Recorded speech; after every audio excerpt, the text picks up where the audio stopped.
have started the recording. We'll have some dead space you can edit out, but... Okay, that's cool. I'm feeling under the gun. Is there any chance I can get another cup of coffee before we get started or something? No, we really don't have time for that. Okay. Not really. I can give you a to-go cup when on your way to... No, I'm thirsty now. I don't want to deal with dry mouth during the recording. I can go grab you a cup of water. Why don't you... Yeah, if you don't mind that. Yeah.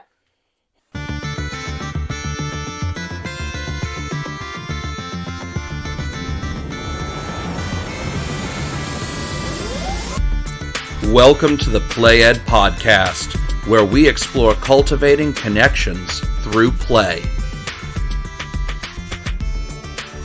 Hello, and welcome to the Play Ed Podcast. I'm your host, Laura. And I'm Chris.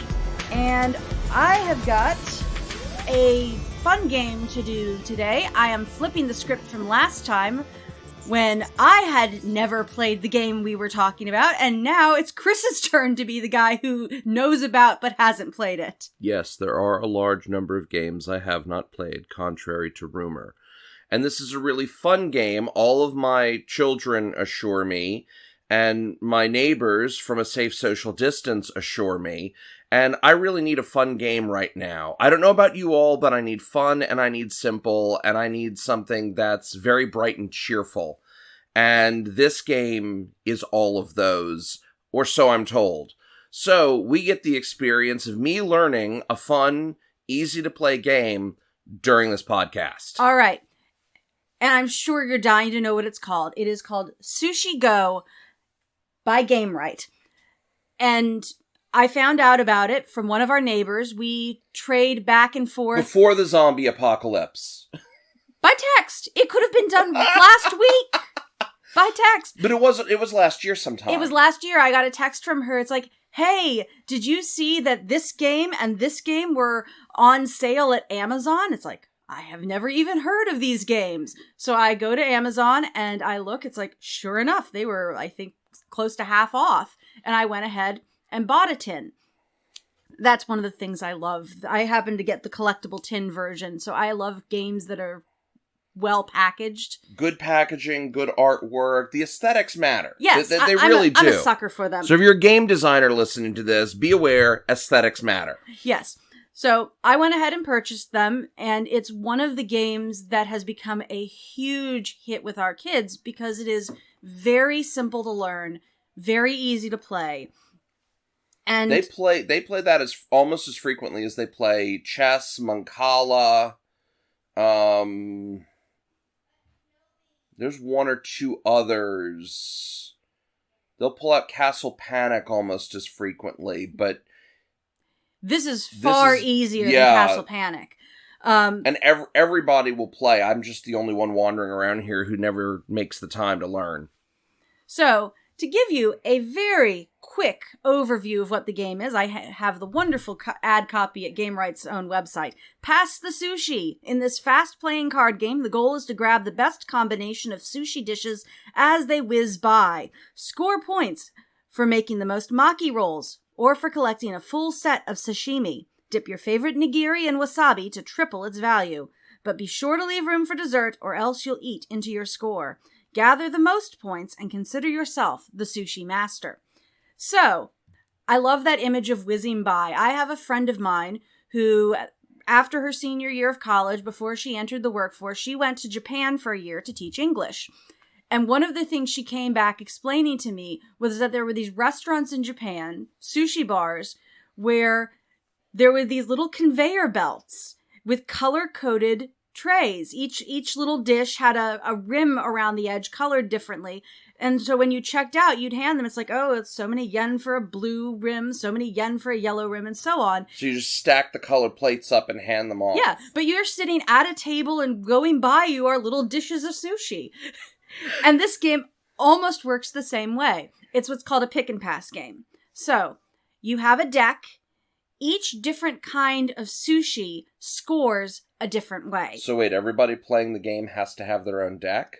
Not deck. Everyone's given a hand of cards. Oh, okay. So you buy the tin. Yes. And you deal out a hand to each of the players. Correct. Okay. Because, there are card games where every player has to bring their own deck to the game. No, this is one where you have the full deck. Everyone is given a hand of cards. Okay. Each round, you select one card to keep from that and play that card, revealing it simultaneously with the other players. So you have to play the card that you keep, and you Yes. pass the rest of the hand to the next player. To the next player, and you get the balance of the hand from the player to your, right or left or something. I believe you pass the cards clockwise. Okay. Is how we did it. So, each round, you choose one card from your hand that you're going to play. And you get essentially 3 courses. Okay. Where everyone plays down through their hand, passing it round until everyone is out of cards. Gotcha. And then you deal a new hand, and you do this 3 times, and then you do scoring at the very end. Although you score throughout, because you have, once you've finished your course, you go through and you look at what cards you have down, and you collect that. You don't score dessert till the very end. Okay. So, what I love about how this game works is that, as it noted, each different kind of card scores differently. So, for example, let's say you've got Maki rolls. That's the kind that you've probably seen even at your grocery store. You've got the little roll. It's got the seaweed wrapper. So, there's some fish, and there's the rice around it, and then there's the seaweed wrapper, or sometimes they're inside out, where you've got the rice on the outside, the seaweed on the inside, and then the fish. But rice, fish, and seaweed rolled together and then sliced so that you got the little bite-sized nuggets. Yes. Maki score by adding up the points that each number of Maki have. So if you've got 1 Maki on your card, that's 1 point. 2, that's 2 points. 3, that's 3 points. And it's simple addition for the Maki. Well, not really. What happens is that that's not actually the points that you get. That's what tells you who has the most number of Maki. So if I had 5 and my neighbor had 6, the player with the most is going to get 6 points. My neighbor. I, who had 5, get 3 points. Now, to help you out, each card has the scoring on it. So as you're collecting them, the cards remind you how they score. Most Maki gets 6 points. Second most gets 3 points. I'll be honest, Laura, this is really confusing me already, because we're doing this in the abstract. I can't imagine it's any less confusing for our listeners if they aren't familiar with the game. I'll be honest, it's easier to play a sample game going through the thing. But okay. The simplest way to explain... There are different ways of scoring the cards based on what's on the cards. Yes, and each card has a different thing. So with Tempura, to get any points at all, you have to collect them in sets of 2. Okay. A set of 2 Tempura cards gives you 5 points. So what's Tempura? Tempura is a dish where you dip things in batter and fry them. You can have tempura fried vegetables or tempura fried shrimp. The image shows you the tempura fried shrimp. You can't get, chicken or beef? Nope. There's actually an interesting story behind that. There was a point in time where Christian missionaries, specifically Jesuit priests, were in Japan. Now, there is several fasting periods throughout the year, the Quator Tempora, that they would observe, during which they abstained from meat.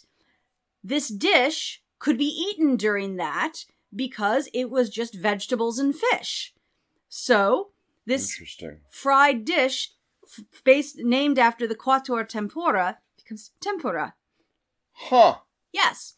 So, again, the tempura cards, if you collect 2, you can get 5 points. Okay. Those are not compared against what your neighbors have, but you have to collect them in sets of 2 to get any points at all.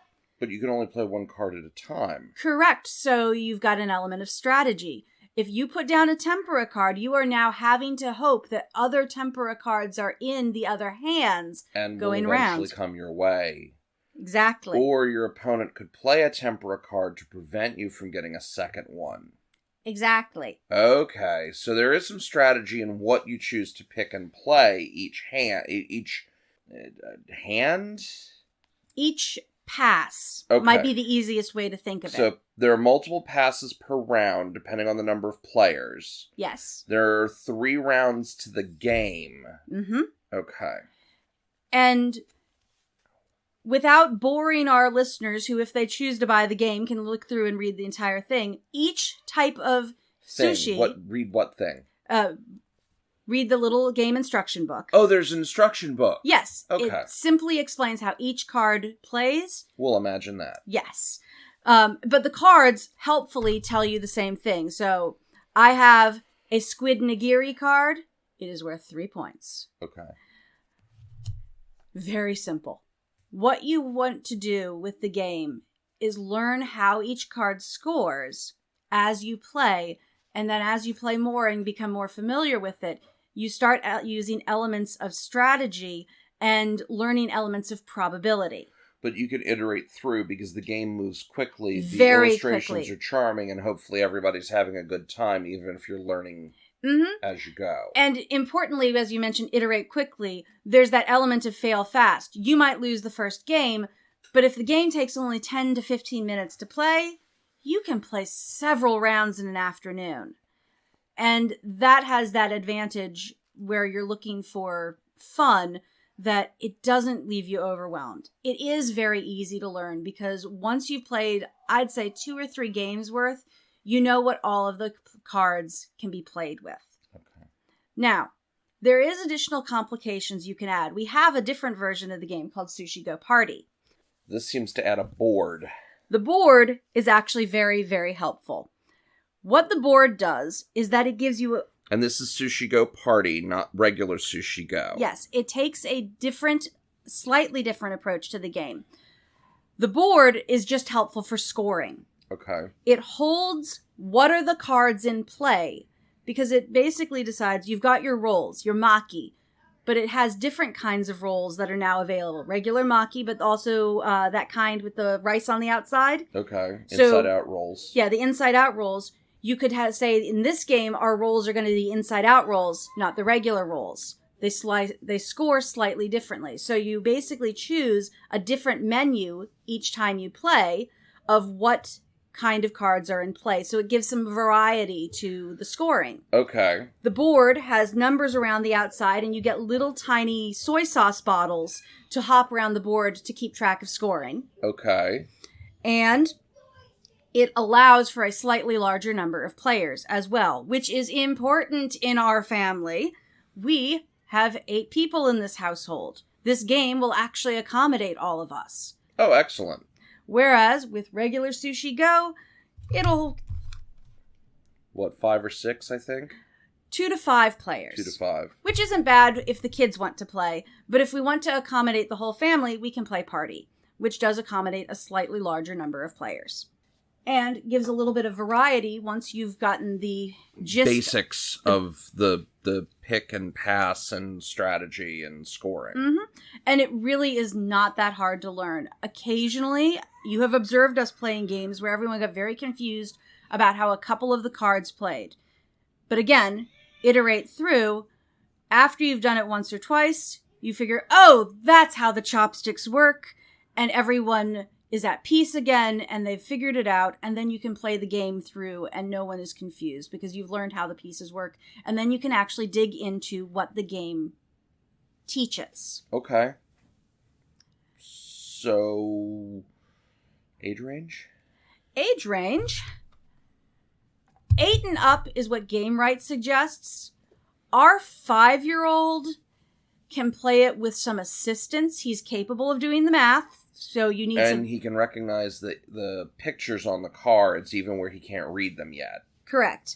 Our 7-year-old is actually a really good player. Okay. So I would say, while 8 and up is the suggested age range... He's the one with the sort of intuitive grasp of strategy yes. from what we were noticing with other games. He's already growing to be a fairly good chess player.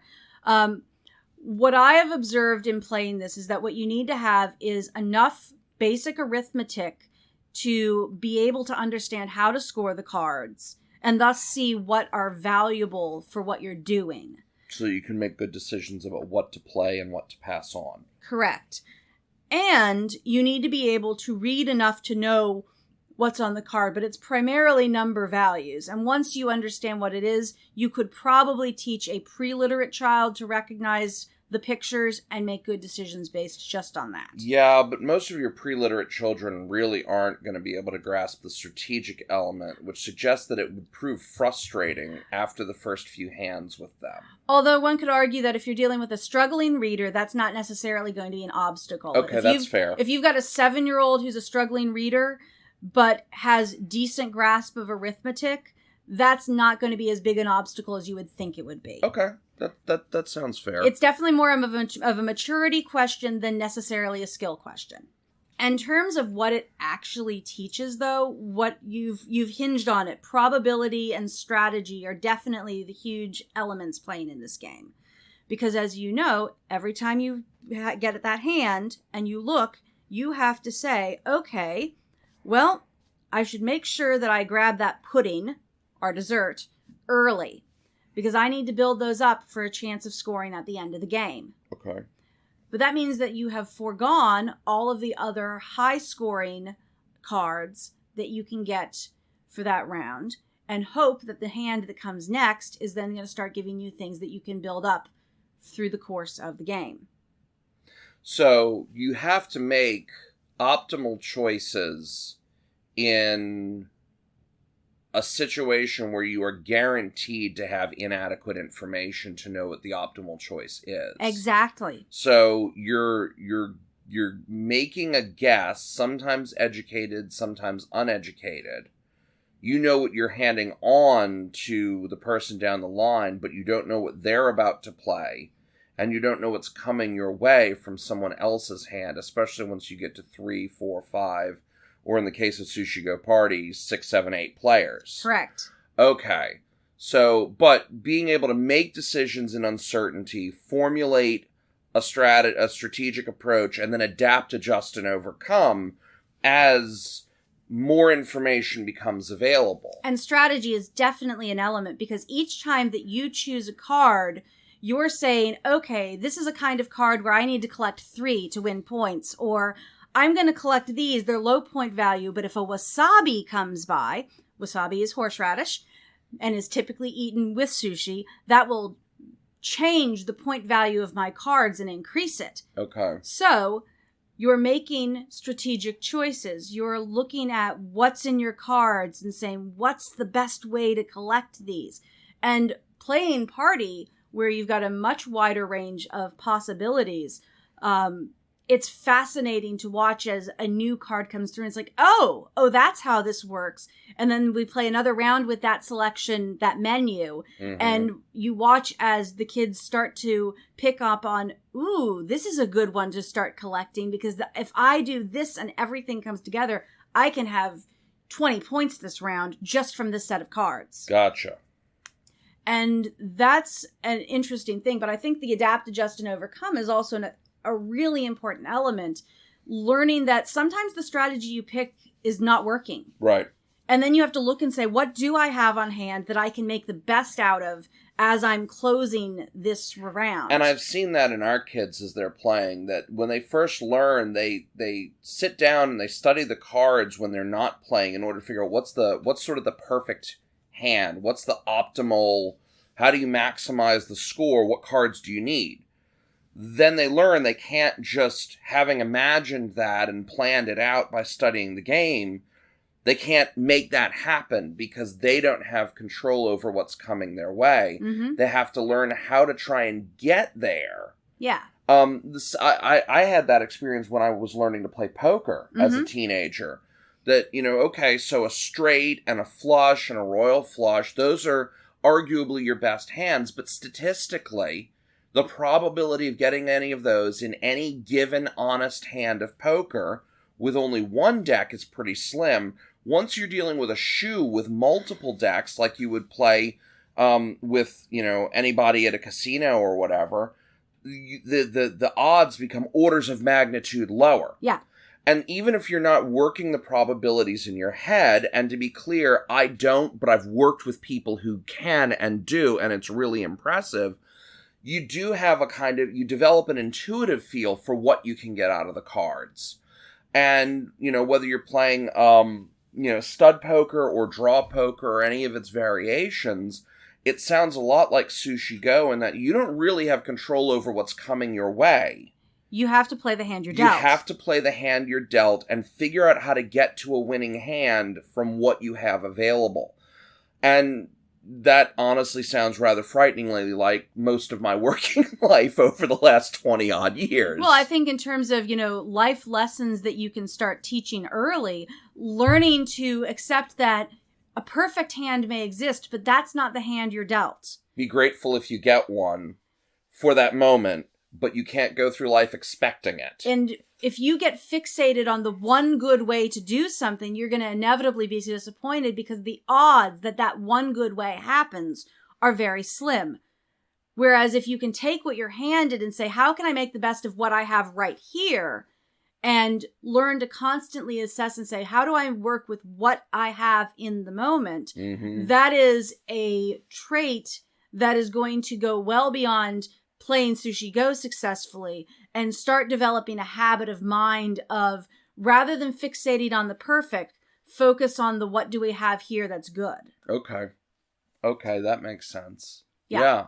And I can definitely see how Sushi Go could teach that. I've watched it happen at our dinner table as the kids have played through and it over fundamentally, that's an aspect of strategy that's terribly important, especially since, as we've observed with other games, my personal favorite example is always Settlers of Catan and how new players always focus on longest road. Or largest army. Yes, one of the two. And it'll usually be only one. Right. Because even if they figure out that you can get a certain number of points for either of those cards, they're going to focus their attention on exactly one strategy. Yes. And that's normal. That is so normal. It's like in chess when every kid discovers castling and then they castle whether it makes sense or not. Yes. And so what you have with Sushi Go is that you learn rapidly that you can't get fixated on, I'm going to collect Nigiri and get Wasabi. There's no guarantee that any Wasabi ended up in that deck in the first place. Right. So... Oh, that's actually something else worth pointing out. So it looks like there's 2 decks, so maybe 100-something cards in the... 108 cards. 108 cards in the main deck, but you shuffle and then you deal out a subset of those for each hand. Correct. So depending on the shuffle, all of the Wasabi... could end up in the deck, not being distributed into hands the players have. So in an entire round, you may have no Wasabi turn up in anyone's cards. So even the base game has some high variability. Exactly. Okay. Yeah. Oh, that is a really cool feature. Yes, because you are dealing from a large deck, but not getting the entirety of the deck. So even within the realms of probability, you don't know what's in your hands, what's in the hands all around you. You've got ideas of what might be, what's likely, but that's not a certainty. And that does make it a lot more like, say, poker than blackjack in terms of being able to keep track of cards. If you have a child or you yourself are so gifted as to be able to count cards, that adding that element of uncertainty, I can see really opens it up even for people who can do that. Mm-hmm. So that's really cool. Yeah. And actually, in the Sushi Go Party game, as I've mentioned, desserts get counted at the end. Mm-hmm.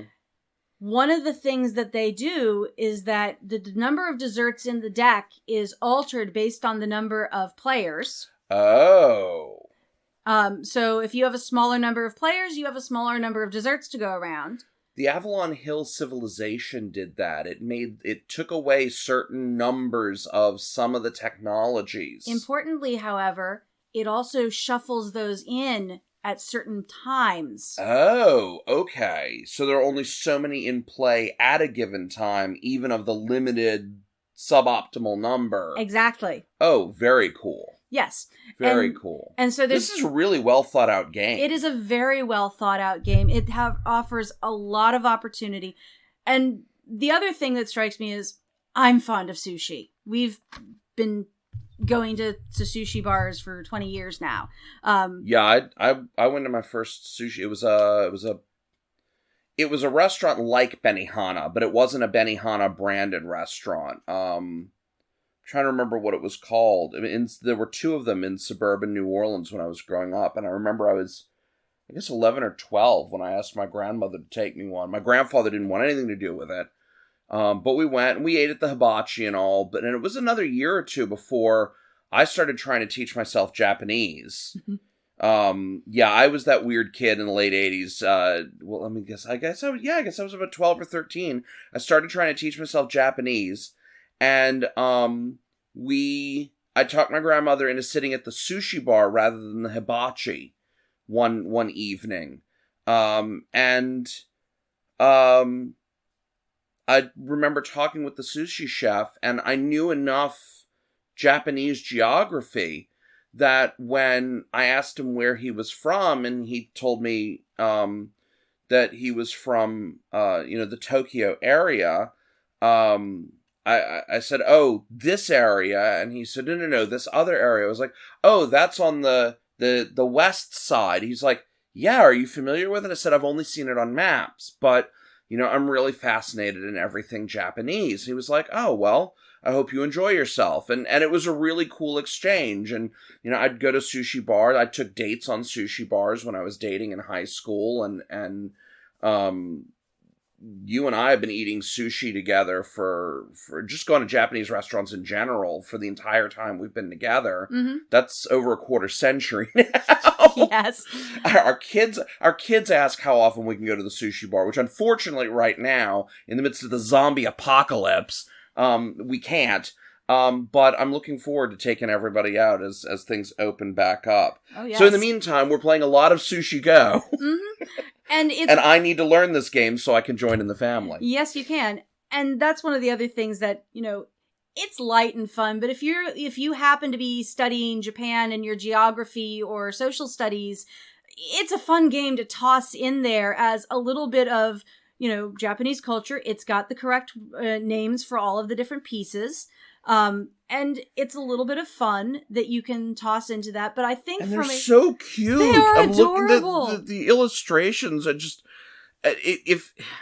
if you find Japanese art, especially the really cutesy stuff, cloying, you may find this visually overwhelming because it is a tidal wave, a typhoon, if you will, of really, really cute looking foods. Yes. Which, if you already like that element of Japanese culture and advertising, it's delightful. If you don't, it might be a little wearing, but really, it's worth it. I've certainly seen the kids playing this and having a lot of fun. I need to learn. Mm-hmm. Were you going to teach me during this episode, or were we going to set that off and not bore our listeners with? We're not going to bore our listeners with that. If you want to, I can set my camera phone up on a tripod and maybe I can post it to the YouTube channel. That might be worth trying. I don't know. Watching me learn a new game it might entertain somebody. It might. We'll do it ad experimentum. All right, sounds good. We did talk a little bit about age range. Yeah. So as far as keeping it in the fun zone. Yeah, how would you... I know I have heard some arguments come around, usually because somebody didn't read the rules booklet carefully, and so they kind of failed to grasp some element of how a particular card worked. But I haven't heard a lot of unfun... So, what, given your experience and observations, what would you recommend other people keep an eye out for, and how should they adapt the game to keep it in the fun zone?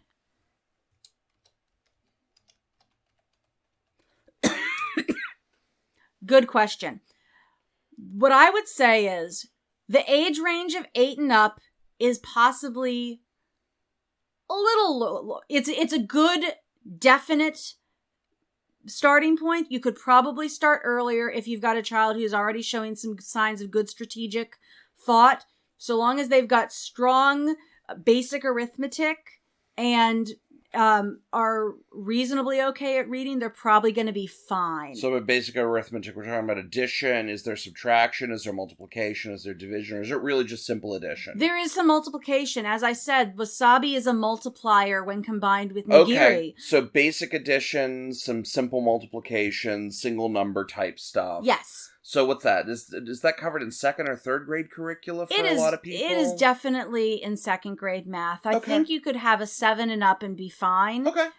For a lot of students, especially since those ranges are averages. And that means you're always going to have the precocious kids who would have been fine at 6 years old, and you're going to have some 9-year-olds who are struggling because of some learning difficulties. Or just because they don't understand the what's going on. So, more importantly, I would say for Fun Zone, is that you do want to make sure that you understand how the cards work. I'd say that the chopsticks are probably the most difficult to understand. Yeah, I seem to recall an argument over chopsticks. That was exactly the argument you heard. And oddly enough, it was the 16-year-old who got frustrated and left the table. So, the usual things of emotional regulation. Are you well fed? Have you slept well? If you have children who are cranky because they're hungry, or because they've been trapped indoors way too long, this might be a better time to get everyone out for a nice family walk rather than a nice family card game. Right. But, provided you have people who are not overtired or hungry, it's not a bad way to deal with cabin fever on a rainy day. Just make sure that you can help understand enough of how the cards work, take some time, watch an online tutorial. The chopsticks, as I said, that's the one you want to get down because chopsticks allow you to grab other cards. Oh, I can see why that would... It's a substitution card, and if you play it wrong, people end up with uneven sizes of hands. Oh, so, okay. Understand how that card works, otherwise it throws off a whole bunch of the game. It sounds like an advanced complication anyway that you wouldn't necessarily want to include when you're trying to learn the basics of the game. You could, in theory, simply eliminate them from the deck and choose to say, we'll make sure we understand how all the other cards work since that would before we add that in. It can take cards from other players that they've already played? Honestly, I don't remember. Okay. Because if it can do that, then that would sound very disruptive to someone's strategy, which is not necessarily a bad thing, but can really be a source of tension if you're learning the base game. Actually, let me just take a second, because I can look up exactly how they work. Yeah, the rules pamphlet is like 3 inches by 3.5 inches, and like 6 or 8 pages. Short and simple. The chopsticks don't have any score value. Okay. Using them, you may take 2 sushi cards on a future turn, is what they allow you to do. Oh, okay. So you don't get to take what somebody else has already played. Right. But you don't get to do it in that round. If you put down chopsticks now, you can use them later to get 2 cards out of the hand that's just been passed to you. And the chopsticks go back in to keep the card tally even so that it doesn't end up uneven. That's really cool. Yes.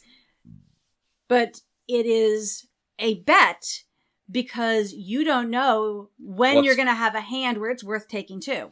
I was just thinking, this sounds like a really, really good game to teach the basics of trading. Yes. Like whether you're talking securities trading or commodities trading or anything of that sort, you've got to be able to anticipate what's coming and guess, but you have to lay your bets in a situation of imperfect information, and sometimes you will win, sometimes you will lose. Yes, if you play too conservatively, you'll do okay, but you're never going to have the big wins that help you gain that huge point value. Right.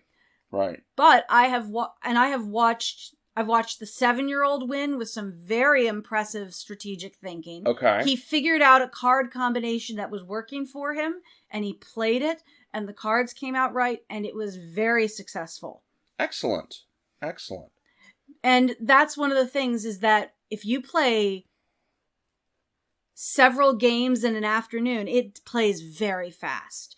If you play several games in an afternoon, you can have that iterative process of learning. And so long as everyone's having a fun time, you can generally end up where you don't have the same person winning every single time. Right. So you don't have the tears that come with, oh, so-and-so always wins.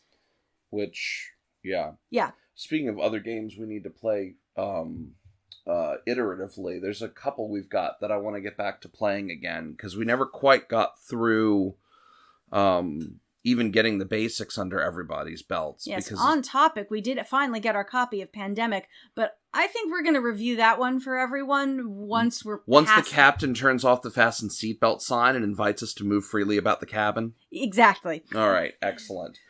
Maybe we should watch Airplane tonight. I don't think that's a good idea. Funny movie, not necessarily for the kids. No. So, all right. Well, we hope you've enjoyed our discussion of Sushi Go. I am now looking forward to my family teaching me how to play this game, probably this evening. And we hope that you are inspired to go out and add some more cute Japanese themed culture to your life, and that you can do so in the midst of the zombie apocalypse, and that, and most importantly, have a game easy enough that your kids can occupy themselves while you're stuck on a Zoom call. Well, yeah, there is that. So, yes. So many stories about that over the last couple of weeks. Indeed. Well, with that, we will sign off. If you want to contact us, you can email us at playedpod@gmail.com. You can also follow us on Instagram and on Twitter at playedpod. We have a Facebook page you can follow, Played Podcast. And I mentioned the YouTube channel. Yes, there is a Played Podcast YouTube channel. I will put in the show notes where you can find that. It has an irregular number of our podcasts where you can listen to us on YouTube. And if I go ahead and decide to record us teaching Chris how to play the game, I will post that there too. Sounds good. All right, y'all take care. We'll talk soon. Bye.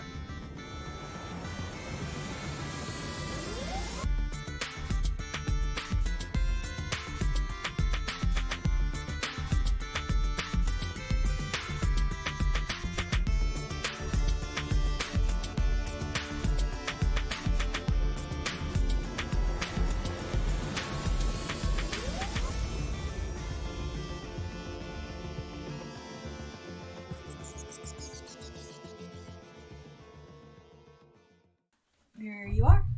Thank you. Probably need to drink water anyway.